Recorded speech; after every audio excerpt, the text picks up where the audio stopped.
Hey, welcome back students. Let's do some math. Today we're going to be learning about arithmetic operations. So now you're thinking, I signed up for a computer science class, not a math class. What's all this math stuff? Well, the math stays relatively simple, but all computer programs are based around variables, so it's important that we understand how to do basic math in our programs so that those variables can change. If variables didn't change, then our programs wouldn't ever really do anything. They would always just, every time we ran it, it would look exactly the same, but we want to be able to interact with our programs. So how do we change variables that contain numbers so that we can do arithmetic operations? Well, here are the operations we're going to focus on. You've got the basics. Everyone knows how to add, subtract, multiply, and divide. What you might not be familiar with are these last three: modulus, increment, and decrement.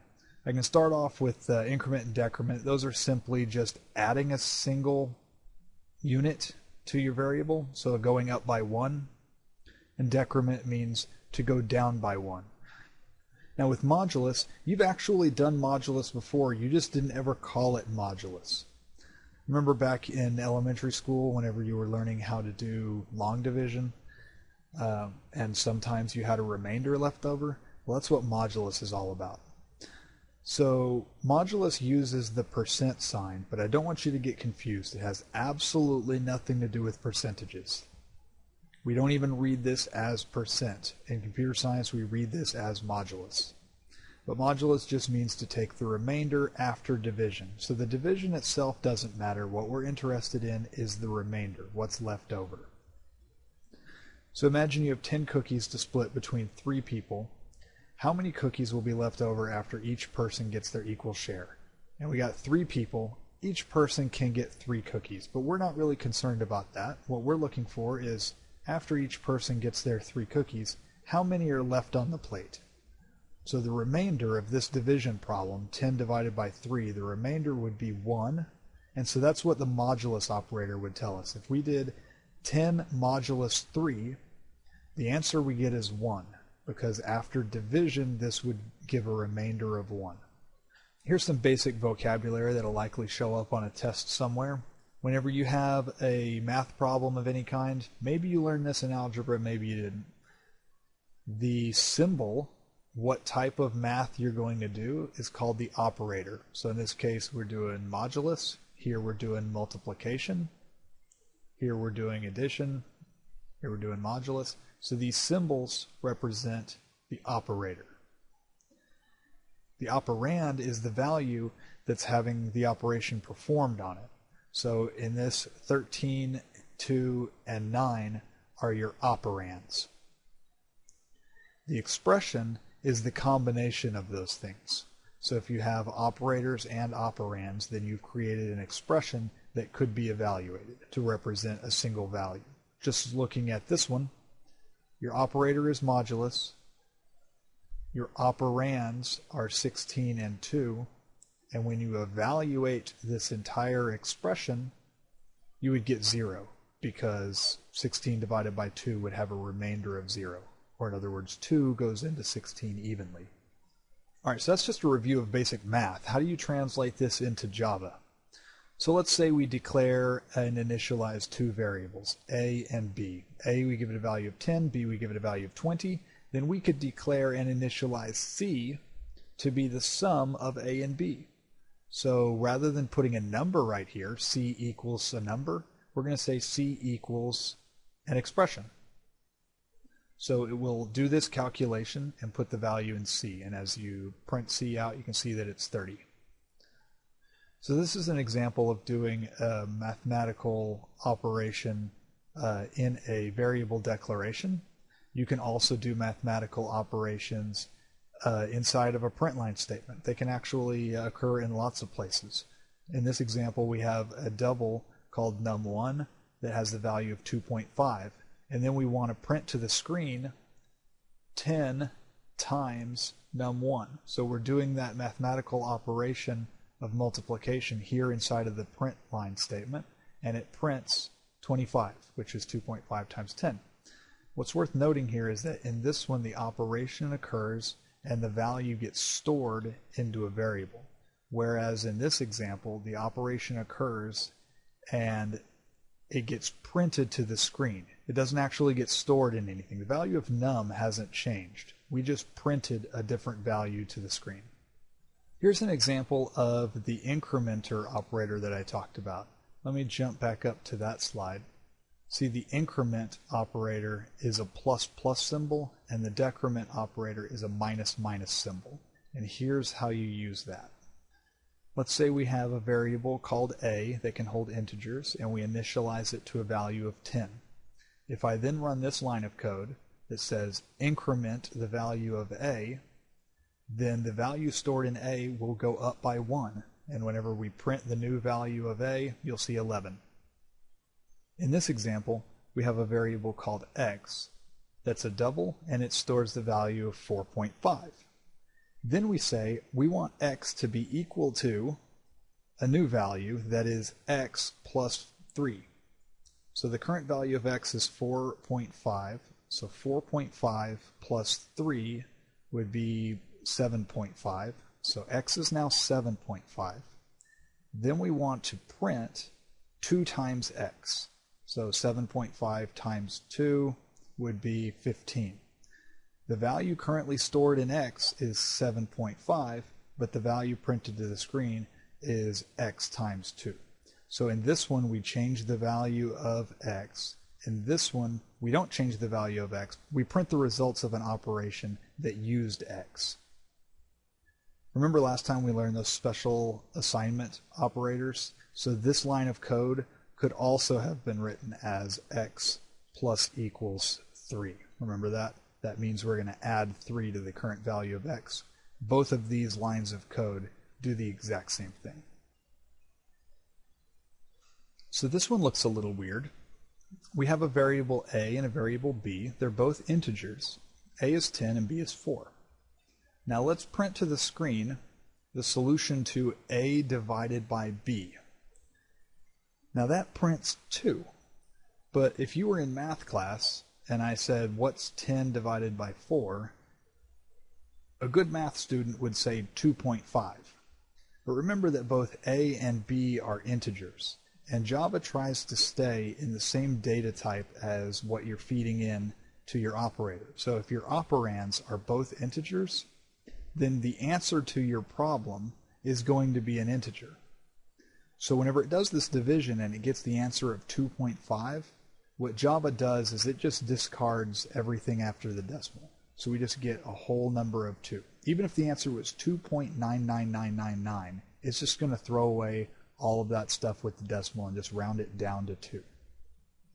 That's called integer division. Here's another example of modulus. If x was 9 and y is 4, what happens when we print 9 mod 4? Well, 4 goes into 9 twice with exactly 1 left over, because that would be 8. So the remainder there would be 1. If we had 9 cookies and we split it between 4 people, each person gets 2 cookies with 1 cookie left over. So the modulus is 1. In this slide, it just tries to clarify that we're not actually changing the value stored in our variable whenever we add on in a print line statement. If num is initialized to 10, and then we print num plus 4, it prints 14. And then if we print num is still 10. Num hasn't changed to 14. We only change the value of num by either incrementing, decrementing, or using some type of assignment operator. You have to have an equal sign or an incrementer or decrementer in order to change the value stored inside of the variable. So let's do this with some real numbers that actually mean something so you can see how this could be useful in your code. Let's say you have a tax rate that's a double and you pay 7% tax, so that's 0.07.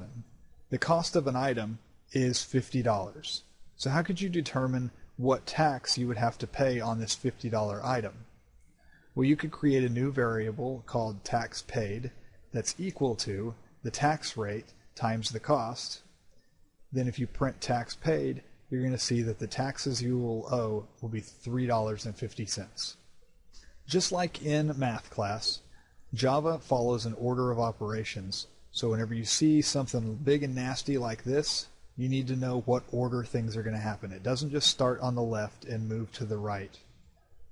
Remember Pemdas, parentheses, exponents, multiplication, division, addition, subtraction?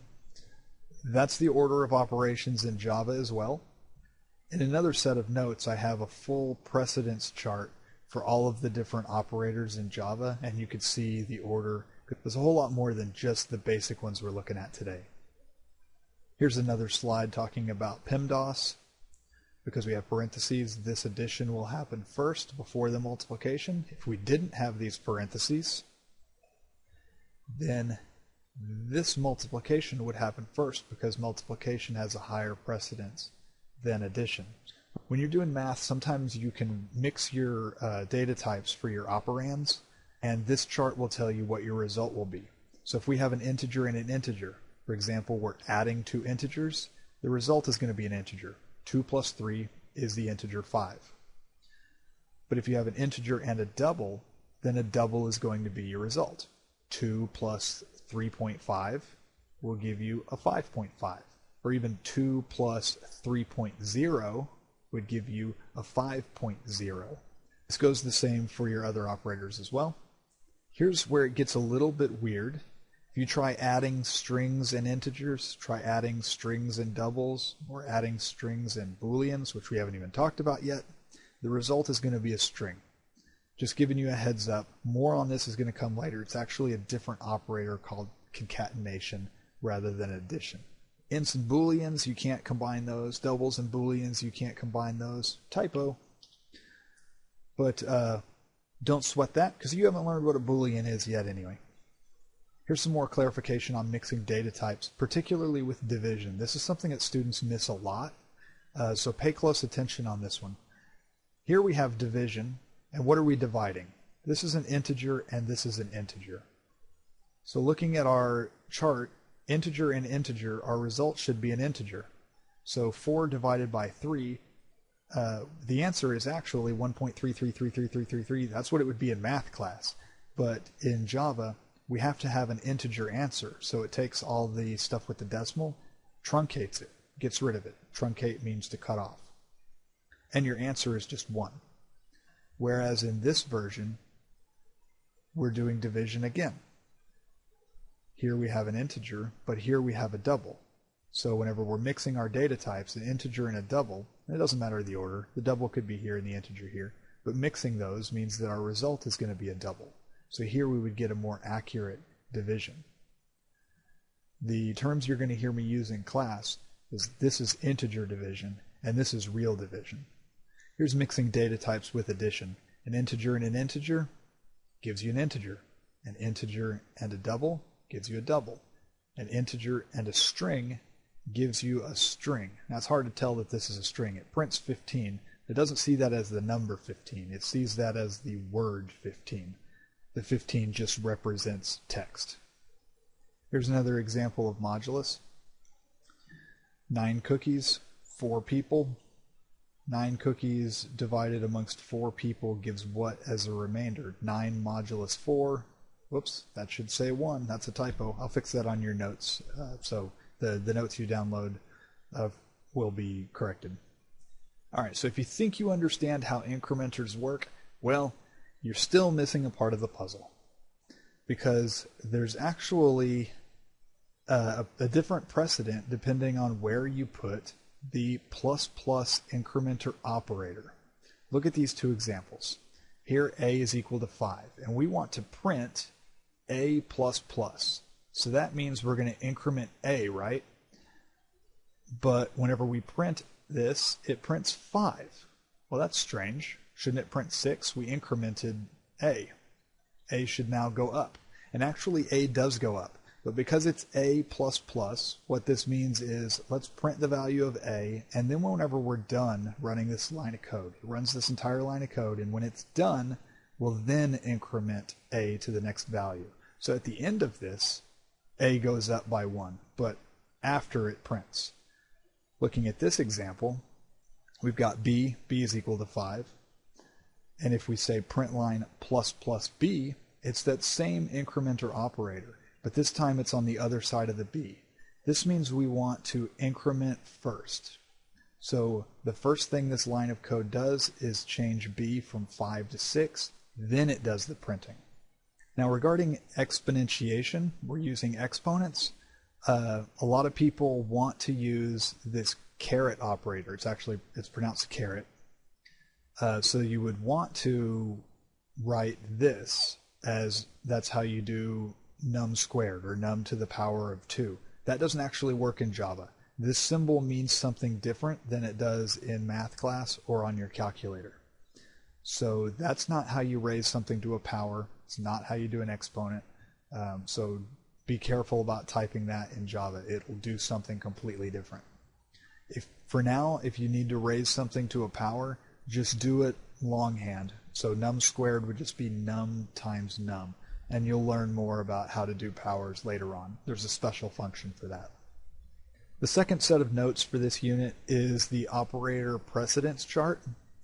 And you can refer back to this to help you understand what things are going to happen first. Now there's a whole lot of symbols on here that you don't yet understand, and that's okay. Some of these you won't even learn about until the end of AP Computer Science or even in Advanced Computer Science. But if you're curious about what happens first, addition or modulus, this chart will tell you modulus appears higher on the priority list than addition. You can see also that multiplication, division, and modulus are all in the same level. So that means they all have the same precedence, and Java will evaluate them from left to right. That's enough of this. Let's take a look at the beginning of your next assignment. All right, let me help you get started with the labs. I've opened up Lab 3, the Word document, and my project, I've started a new project called Lab 3. I'm going to create a new class. I need one called Practice Problems. I should pick the one that has a main method. Okay, and then I'm just going to look ahead and see what else we have. After we finish those practice problems, we'll also have a class called Big Mac Walk. So let me start up another one, Big Mac Walk, with a main method. All right, so there we go.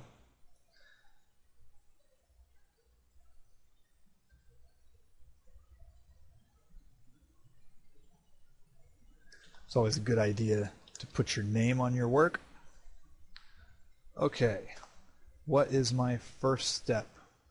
Declare a double called tuna and set it equal to 2.99. Okay, nothing new there. Double tuna equals 2.99 semicolon. Whoops, I didn't label my problem. Okay, write the code to print the value of tuna variable plus 3. Okay, here's how I print stuff to the screen. But I want to print the value of tuna plus 3. Goes on to say, in this first problem, you shouldn't change the value of tuna. Just print to the screen what tuna plus 3 is. So tuna shouldn't change, but it's just going to print something to the screen. Compile. No errors. Let's run. And there's our output. Okay, looks good. Next. Add 1 to the value of tuna variable using the increment operator, then print the new value of tuna. So I'm going to go ahead and do this in 2 lines of code. I could do tuna plus plus. That means let's add 1 to the value of tuna, and then let's print the value of tuna. I'm going to use a copy paste here to save me from having to type stuff. Copy, paste, close that out. All right, so I've changed the value of tuna to go up by 1, and then I'm printing it to the screen. Compile. No errors. Run. There we go. So we got our 5.99 from problem 1. We have a 3.99 from problem 2. So tuna, the value was 2.99. It went up by 1. Problem 3. Add 5 to the value of tuna without using the plus plus operator. So I'm not looking for you to do this several times. to go up by 5. Instead, let's say that tuna is now going to be equal to a new value. What should its value be? Well, we want it to go up 5 from where it currently is. So we could say, let's get the current value of tuna, and let's add 5. Add 5 to the current value of tuna, and then store that amount into tuna. Then print the new value of tuna. Copy, paste. Compile, no errors. Run it. All right, that should be enough to get you started. Make sure you're reading the questions carefully and that you've done exactly what it's asking for. It's also a good idea to keep an eye on the sample output. We open up the sample output file. We can check our work to make sure we're getting the correct numbers. So far, so good. Whenever you get a lab check from me, you're going to want to make sure that your output is matching the output from the sample output document. All right, good luck, everyone. Enjoying my class? Smash that like button. Don't forget to subscribe and follow me on TwitFace. But hey, that's just a tutorial. A computer science tutorial. Thanks for watching.